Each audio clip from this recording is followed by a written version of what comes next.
Baik, terima kasih atas pertanyaan dari Pak Darius mewakili PDKT, Pak Nainggolan mewakili gereja, khususnya mewakili akademisi ya. Ya, salah satu fungsi daripada DPD RI yang kami bisa maksimalkan adalah fungsi pengawasan, Pak. Ya. Nah, inilah maksud kami memerlukan masukan saran daripada Bapak Ibu, tokoh-tokoh masyarakat, tokoh pemuda, akademisi. Nanti menjadi jadwal kami itu sudah saudara staf saya, saudara Ipan sudah mencatat itu semua. Dan nanti apabila ada ketidakpuasan dalam arti waktu ya, habis ini kita ini kan kita harus makan siang, ada pembagian buku dan sebagainya nanti bisa saja di nomor HP staf saya, saudara Iqbal 0 berapa Iqbal? 0821 bisa dicatat nanti ya, nanti ditampilkan aja ya, nanti tampilkan saja nomor staf saya supaya ke depan apabila ada masalah dalam masyarakat supaya saya bisa menjalankan fungsi pengawasan saya secara maksimal. Karena fungsi pengawasan ini apabila tidak ada laporan dari masyarakat, gitu, kami tidak bisa memproses. Berarti berdasarkan pengaduan masyarakat, saya juga selain saya di Komite 2, berdiri ya, saya di Komite 2 DPD RI. Komite 2 itu masalah ekonomi, sumber daya alam dan sebagainya, ya perkembangan. Saya juga sebagai ketua 1 di Badan Akuntabilitas Publik. Badan Akuntabilitas Publik ini berbicara mengenai kerugian negara, korupsi ya, kerugian daerah, kerugian masyarakat. Gitu. Ini yang kami bisa tindak lanjuti dengan mengundang pihak-pihak yang bermasalah, sehingga kami bisa rekomendasikan kepada pihak-pihak dalam arti APH, para penegak hukum, merekomendasikan termasuk kepada kementerian apabila itu berhubungan dengan kerugian daripada masyarakat, gitu. Dan termasuk tadi masalah agama ya, yang rumah ibadah dan sebagainya, itu nanti kami juga ada namanya rapat dengan pendapat dengan menteri, bisa mengundang menteri untuk hadir apa ada permasalahan sebagainya yang masuk ke kepala daerah.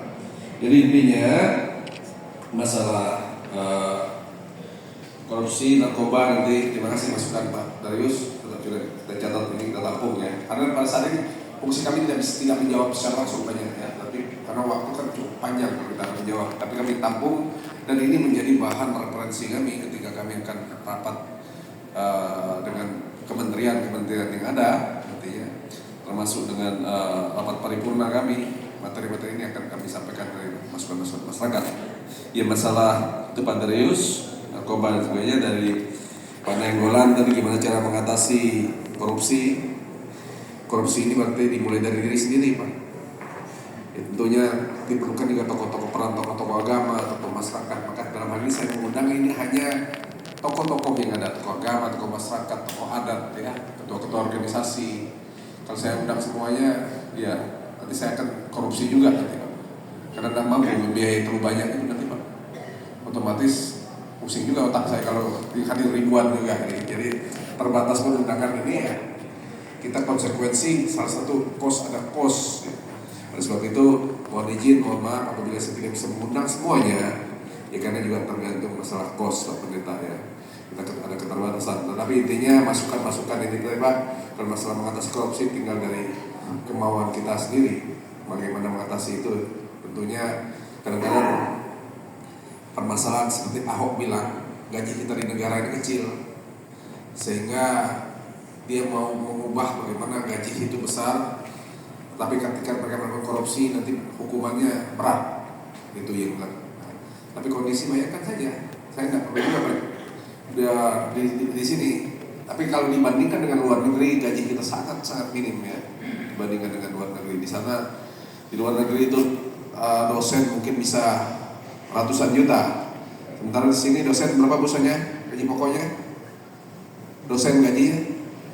Nggak apa-apa, kita buka supaya tahu. Kita gaji pokok sekitar 5 juta ya. Bagaimana pendidikan kita bisa maju? Karena gaji hanya 5 juta. Kita kalah dengan Malaysia sekarang, ya. Kita kalah, dia bisa puluhan juta, bahkan ratusan juta, ya. Bahkan profesor aja tunjangan hanya berapa profesor? 12 juta, sekolah mahal-mahal, kepala sampai botak habis, jadi profesor dibayar 12 juta, gitu. Itu menjadi problem di negara kita ke depan, ya.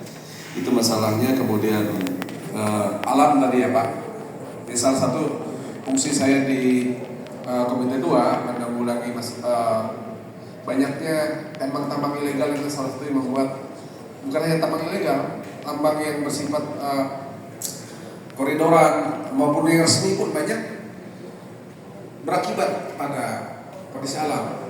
Yaitulah salah satu kutukan daripada daerah penghasil sumber daya alam. Banyak sekali penghasil sumber daya alam di dunia ini, tetapi masyarakatnya tidak menikmati. Yang banyak menikmati hanya pengusaha, tapi alam kita rusak. Ini menjadi batasan-batasan. Saya besok berangkat tanggal 26 berangkat ke Afrika Selatan, ya. Belum jauh nih, capek 21 jam maksudnya ke Afrika Selatan tanggal 26. Salah satu kami meninjau adalah studi referensi mengenai hilirisasi pertambangan.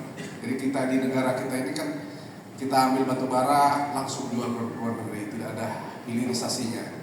Kita produksi emas langsung jual. Nah, di negara-negara yang menjadi studi referensi kami nanti kita akan mempelajari supaya ini bisa berdampak ke tenaga kerja, pendapatan negara, gitu. Singapura, mereka bukan negara penghasil sumber daya alam, mereka pengolah saja, begitu kaya luar biasa.